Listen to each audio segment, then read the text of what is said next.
Sometimes it's really hard, not sometimes, all the time, it's really hard to step out of ourselves and look back at ourselves. And today we were talking about a really touchy subject, white privilege. White privilege, we're talking about inherent advantages possessed by a white person on the basis of their race in a society that's characterized by racial inequality or injustice. So the fish you're talking about here are white folks that are swimming in a society and they don't realize that this inures to their benefit. It's not that they said, I'm going to position myself in a way that I have this advantage. It just exists all around them. The conversation, Dr. Phil, becomes so difficult for so many people because when they think of privilege, they think that they should have socioeconomic advantage. So a lot of white people say, I don't have any kind of white privilege. I'm poor. I had to stand in the food line. My family was on welfare. And so they deny the existence of the privilege because they feel like they're not reaping the financial benefits that are usually associated with the word privilege.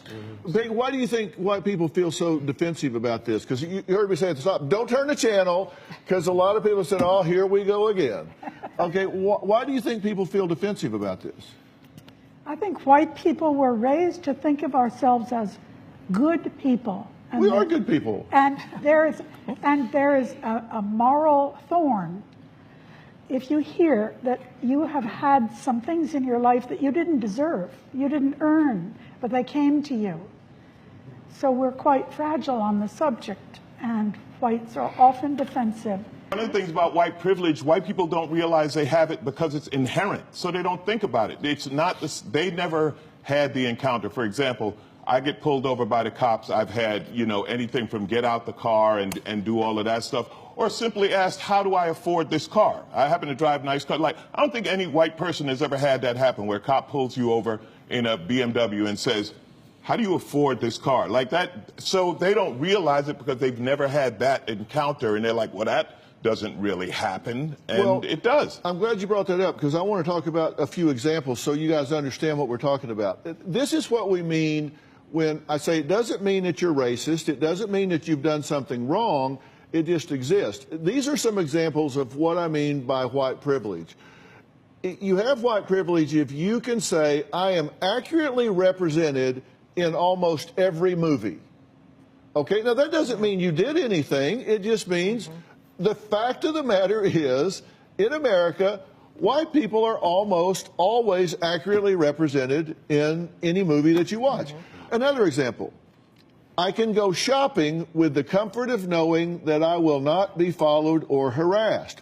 People are not surprised that I am articulate or well-spoken.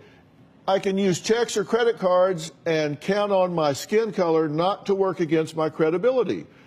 That's white privilege. That's what I mean about, that doesn't mean you're racist. You didn't do anything to cause that to happen individually. It's just part of the fabric of the society. The main thing to understand about white privilege is it's not an indictment of an individual. It's just an observation of a social structure. It's an inherent reality, and it doesn't mean that as a white person that you should feel guilt or shame or some kind of blame. It just means that there is a structure in our society that reflects a racial injustice. And when you say, well, I don't know, that really affects me. Well, it does affect you. And I've used the example, if you're white, you can walk into Target or Neiman's or Kmart and expect to not be followed. If you are African American and you walk in, you might expect to be followed. And there's just an expectation that you can be trusted and these folks cannot be trusted. And that's just an example of a microaggression that is a product of white privilege. You didn't do anything to create that as an individual. It's just there. So what do you do about it? Reach out. Spend time with people that are different from yourself. Advocate for someone different from yourself. You see someone that is perhaps a minority that you wouldn't ordinarily interact with, step up and introduce yourself. Learn something about their life and their culture. and slowly but surely we begin to close the gap.